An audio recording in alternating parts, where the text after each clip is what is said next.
ফিলিপাইনের কর্তৃপক্ষ জানিয়েছে এক সিনেটর যিনি গ্রেপ্তার ও আন্তর্জাতিক অপরাধ আদালতে প্রত্যর্পণ এড়াতে সিনেট চেম্বারে আশ্রয় নিয়েছিলেন, তিনি সেখান থেকে পালিয়ে গেছেন।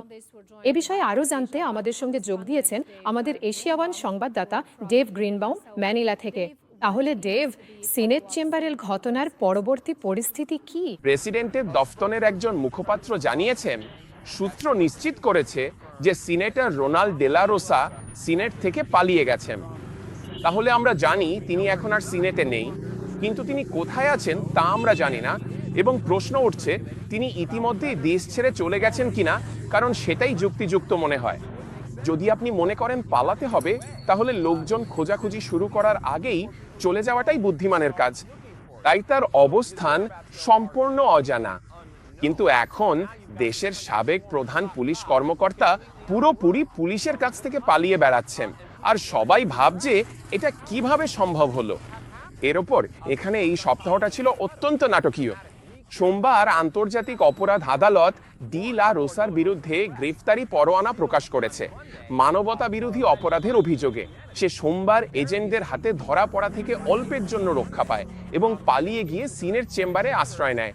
সেখানে গিয়ে লুকিয়ে পড়ে এবং তাকে সুরক্ষিত হেফাজতে রাখা হয়। এরপর কয়েকদিন ধরে সে সেখানে অবস্থান করে, সাহায্যের জন্য আহ্বান জানায়, সমর্থকদের সিনেটে এসে তাকে রক্ষা করার অনুরোধ করে যাতে তাকে হস্তান্তর না করা হয় এবং শেষ পর্যন্ত আইসিসির হাতে না পড়ে। তারপর বুধবার সন্ধ্যায় সিনেটে গুলি চালানো হয়। ঘটনায় জড়িত অন্তত একজনকে ইতিমধ্যে গ্রেপ্তার করা হয়েছে। তবে প্রশ্ন উঠছে, গুলি চালানো কি আসলে ডিলা রোসাকে পালাতে সাহায্য করার কৌশল ছিল? আমরা নিশ্চিতভাবে জানি না, তবে অবশ্যই বিষয়টি তদন্ত করা দরকার। তদন্তকারীরা বলছেন ডিলা রোসা কিভাবে এবং কখন পালিয়েছিল তা সঠিকভাবে জানতে হলে নিরাপত্তা ক্যামেরার ভিডিও খতিয়ে দেখতে হবে। কিন্তু এখন অনেক দোষারোপ চলছে।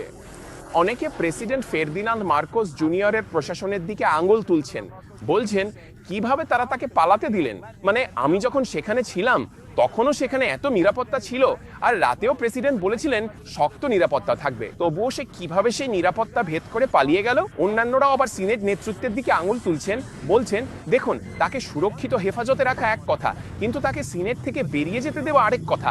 আপনাদের নিশ্চিত করা উচিত ছিল যেন এটা না ঘটে। আর কিছু মানুষ, আমি জোর দিয়ে বলছি এগুলো অভিযোগ, কিছু মানুষ সিনেট নেতৃত্বকে দায়ী করছেন ডেলা রোসাকে পালাতে সহায়তা করার জন্য।